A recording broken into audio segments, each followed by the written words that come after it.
Buenos días, queridos oyentes, les habla su amiga Marina Mejillones y bienvenidos a su podcast favorito de TS. El día de hoy les vamos a hablar un tema muy interesante, el cual es cómo el marco de conocimiento nos ayuda a entender las diferentes áreas de la materia. Para esto tengo una gran invitada, la cual es mi compañera Dayana Cañarte.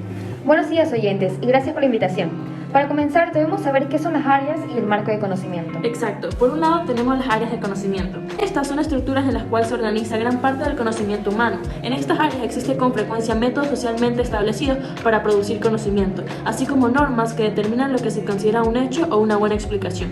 Estas áreas son la historia. Es una disciplina que estudia y expone de acuerdo con determinados principios y métodos los acontecimientos y hechos que pertenecen al tiempo pasado y constituyen el desarrollo de la humanidad desde sus orígenes hasta el momento presente. De ahí le sigue las ciencias humanas, ciencia que estudia asuntos relacionados con las manifestaciones consideradas apropiadamente humanas como la cultura, el lenguaje o la organización social. Las ciencias naturales, aquella disciplina que tiene por objeto el estudio de la naturaleza. Las artes, actividad en la cual el hombre recrea con una finalidad estética un aspecto de la realidad o un sentimiento en forma bella valiéndose de la materia, la imagen o el sonido. Y finalmente las matemáticas, ciencia que estudia las propiedades de los números y las relaciones que se establecen entre ellos. Además, existen 4 elementos que lo conocemos como marco de conocimiento, los cuales nos ayudan a profundizar el conocimiento en estas áreas. El primer elemento es alcance, el cual se refiere en cuanto a su contenido y la forma que adopta un área del conocimiento depende críticamente de la naturaleza de los problemas para los que intenta encontrar respuesta.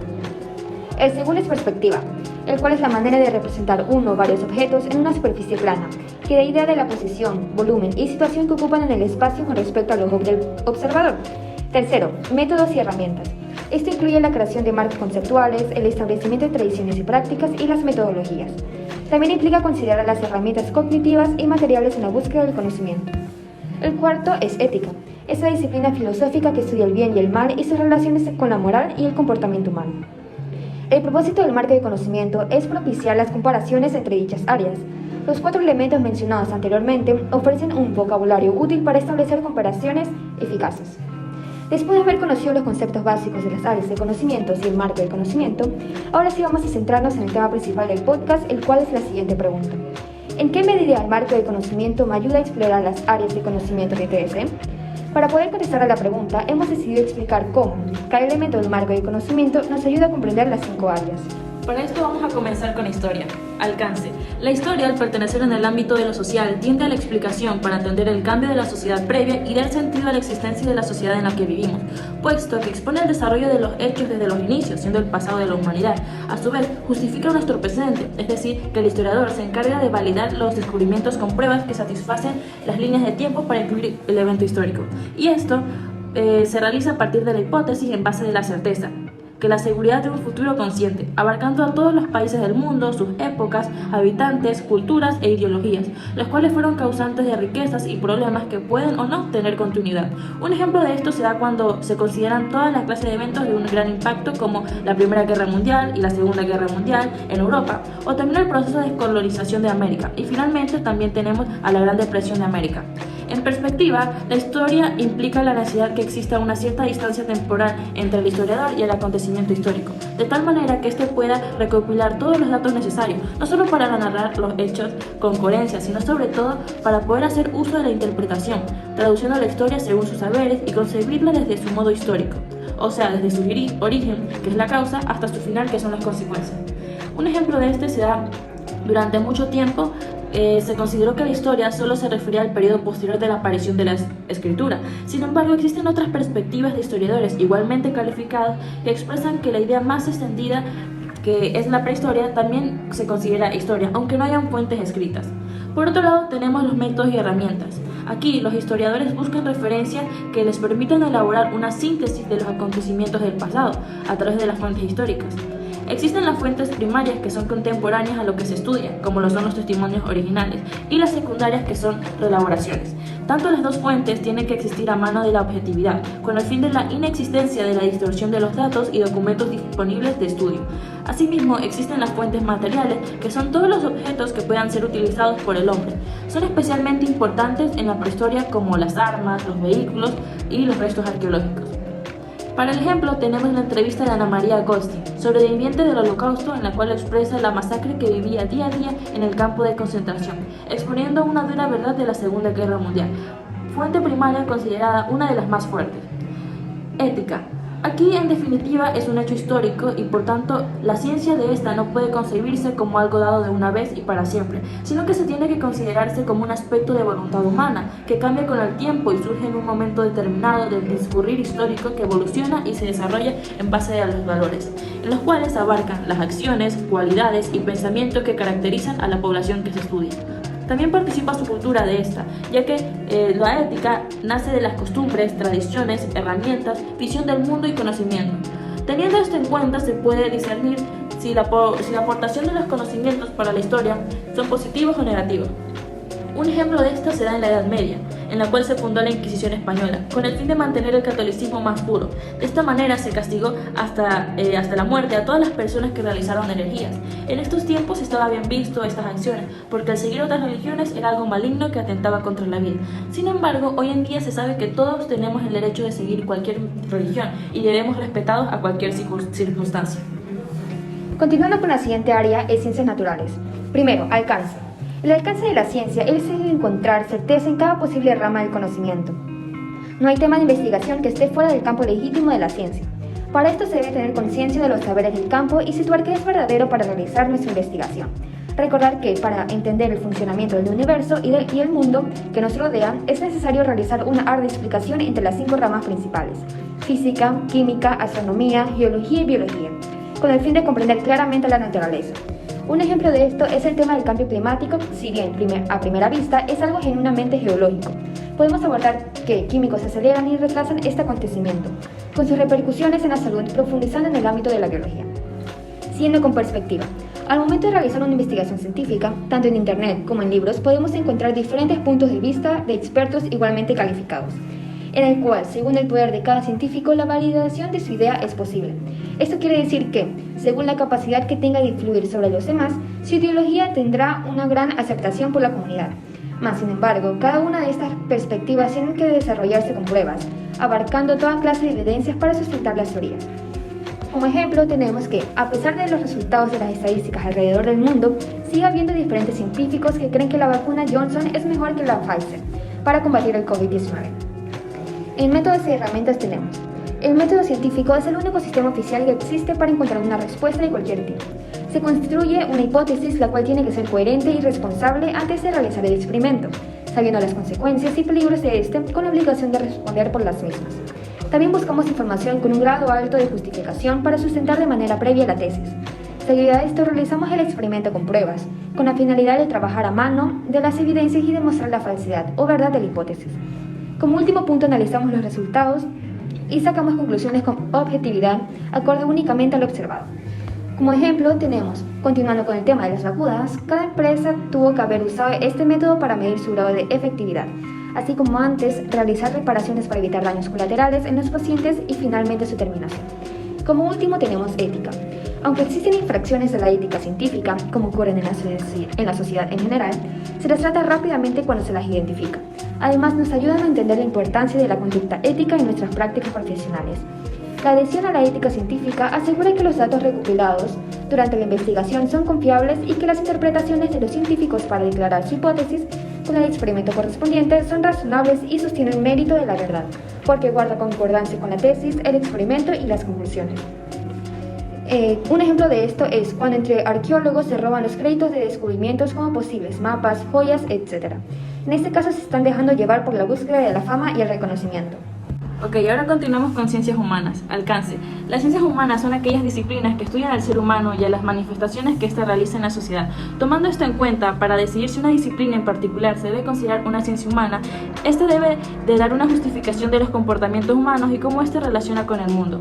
Por ejemplo, la psicología es considerada como una de las ciencias humanas dada que analiza y explica la conducta y los procesos mentales de individuos en distintas situaciones.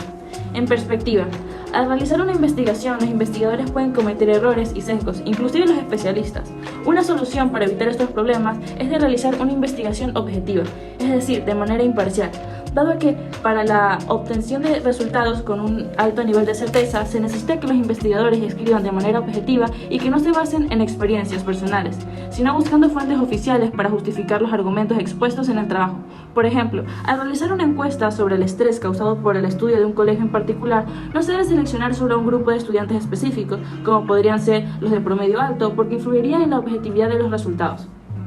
Métodos y herramientas. En las ciencias humanas se suele utilizar técnicas matemáticas para realizar predicciones, pero no siempre va a dar el resultado certero, es decir, que las predicciones pueden llegar a ser cuestionables. Una de las técnicas usadas en esta área son las estadísticas, las cuales permiten el análisis de datos para la obtención de una conclusión de una situación. Sin embargo, si no se analiza e interpreta correctamente una estadística, se puede extraer errores y un bajo nivel de certeza en las conclusiones, por lo que la predicción no va a ser exacta. Por ejemplo, al realizar una estadística sobre el nivel de desempleo de un país y que cada año se lo realice en un sector económico diferente, los resultados no van a ser objetivos. Es por esto que se debe realizar una investigación en un mismo sector económico para la predicción más veraz. Y finalmente, ética. La ética tiene un papel significativo en las ciencias humanas debido a que existen muchas interrogantes sobre qué pasaría si se cambiara algo en particular, pero no se puede realizar dado que requieren de un experimento que no es correctamente visto por la sociedad. Es esto que las ciencias humanas están relacionadas con el ser humano. Un ejemplo de esto se da en los experimentos hechos a humanos, en los que se busca observar el comportamiento de individuos sin tener contacto humano desde su nacimiento. Estos experimentos, aunque han realizado, no son moralmente vistos. La siguiente materia son las matemáticas. Alcance. Como sabemos, las matemáticas es la ciencia que estudia las propiedades de los números y las relaciones que se establecen entre ellos. Es por esta razón que las matemáticas son fundamentales para poder explicar las áreas de conocimiento. Por ejemplo, en historia es imprescindible conocer las fechas en las que ocurrieron los acontecimientos históricos, se necesita saber el año en el que se inventó un objeto o saber cuántos siglos tiene un artículo. Asimismo, en las ciencias naturales se estudia la fuerza de un objeto, las propiedades de la materia, o inclusive todo lo relacionado con el universo, como hace cuánto se creó la Tierra. En todas estas situaciones y en muchas otras, se puede concluir con veracidad que las matemáticas juegan un papel importante para comprender e explicar las otras áreas de conocimiento. Perspectiva. A través de la perspectiva se puede cuestionar cómo las matemáticas permiten que los resultados matemáticos permanezcan sin cambios a lo largo del tiempo. Esto es debido a que las matemáticas pertenecen a las ciencias exactas, las cuales, a través de la observación y prueba, se demuestra la veracidad de la teoría, y con esto consiguen un nivel alto de certeza, es decir, que no deja lugar a dudas. Es por esto que la mayoría de métodos y fórmulas matemáticos creados hace mucho tiempo se siguen usando en la actualidad. Un ejemplo de esto es el teorema del binomio, el cual es una fórmula que permite calcular la potencia de un binomio. Esta fórmula fue creada por Isaac Newton alrededor del año 1600, y a pesar de los años se continúa enseñando en las escuelas. Métodos y herramientas. En las matemáticas se utiliza el razonamiento matemático, el cual permite resolver problemas que precisen de un lenguaje matemático y de las operaciones básicas del área. Es decir, que a través de este razonamiento se busca la resolución de problemas a través de la justificación de los métodos matemáticos. Por otro lado, en las ciencias naturales se usa el razonamiento científico, que se basa en la observación y experimentación, es decir, analiza situaciones desde la perspectiva y objetividad de la investigación científica. Un ejemplo de razonamiento matemático puede ser el siguiente. Jorge tiene una tienda de jarrones, tenía 56 nuevos diseños, de los cuales vendió 13, y expuso en la vitrina 6. ¿Cuántos jarrones tiene aún guardados en la tienda? Se puede observar cómo cualquier problema matemático es considerado como un razonamiento de esta área. Ética. Las matemáticas y la ética en muchas ocasiones están relacionadas entre sí. Cuando se realizan encuestas en las que se recopilan datos, la ética juega un papel fundamental. Esto es debido a que los valores de la persona que realiza la encuesta pueden influir en el resultado final al tener el poder de manipularlos. Por ejemplo, el Estado al realizar encuestas demográficas tiene la capacidad de modificar los resultados para así ocultar esta información a la población. Como último análisis de las áreas tenemos a arte. Perspectiva. El artista por medio de sus obras puede expresar su perspectiva analizando los contextos en base a puntos de vista ligados a su formación y cultura, abarcando las costumbres, tradiciones, valores, herramientas y conocimientos, puesto que por el hecho de ser el creador de la obra tiene el poder de persuadir únicamente su idea. Ya si la audiencia en el momento de apreciar la obra no coincide con el criterio expresado, hará uso de su propia interpretación, explicándola bajo su entendimiento, llegando a escenarios completamente lejanos para el mismo autor. Un ejemplo de esto será cuando un director expone su obra de teatro en donde el tema principal es la Segunda Guerra Mundial, retratando la realidad de los judíos como los alemanes y sus consecuencias por negar el partido nazi, en donde el público conoce los problemas de ambas comunidades y logra empatizar incluso con los alemanes de manera imprevista. Alcance. En las artes existe una variedad de ramas por las cuales las personas pueden expresarse de diferentes maneras utilizando varias herramientas, materiales, debido a que todo se basa en la interpretación, es decir, la forma en la cual el artista concibe la realidad, sin el seguimiento de reglas específicas más allá de los valores que caracterizan al artista. Y es que en comparación de las áreas como lo son las ciencias naturales, se basa en un sistema de investigación objetiva, tomando en cuenta lo observable de manera imparcial. Un ejemplo de esto es que las artes abarca diversas formas de expresión, como lo son las artes plásticas, la música, el teatro, la danza, inclusive la literatura, las cuales aportan a la formación integral del individuo, mientras que en las ciencias naturales todo se basa en el estudio de la naturaleza y sus leyes, partiendo del método científico, estudiando a los seres vivos, sus propiedades y la evolución. Métodos y herramientas. Al ser área subjetiva en la cual no existe un método específico para evaluar el significado de la obra, la explicación se mide según el sentido que exponga el autor, mientras que en las otras áreas de conocimiento, en este caso en matemáticas, se valida una idea por la lógica que se use. Un ejemplo de esto en matemáticas, para justificar una respuesta se realiza una comprobación en la cual se reemplaza la variable encontrada en el ejercicio, y en las artes una obra abstracta de pocos trazos puede ser significativo en el medio. Ética. Siempre se le ha considerado el arte como una forma de expresión que tiene el ser humano para comunicar sentimientos, ideas o historias. Para muchos el arte no tiene límites. Sin embargo, existen ciertas normas o reglas a seguir a la hora de crear una obra, por lo que la libertad absoluta no existe. Esto se ve reflejado en las intenciones del artista. Un ejemplo de esto es cuando un artista está completamente inspirado y va a realizar su trabajo siempre que tiene que tener en cuenta los reglamentos dictados por el gobierno, situados en el territorio en el cual él vive. Si el artista quiere realizar un mural, tiene que hacerlo dentro de un espacio establecido, no en la calle, debido a que es un delito y no está haciendo un buen uso de su talento. Para terminar, solo me queda agradecer por la invitación a este podcast, el cual nos ayuda a expandir nuestros conocimientos y espero que ustedes, queridos oyentes, les haya interesado y ayudado para comprender mejor la materia de TS. De igual manera, espero que les haya gustado el podcast y sobre todo que hayan entendido. Hasta la próxima.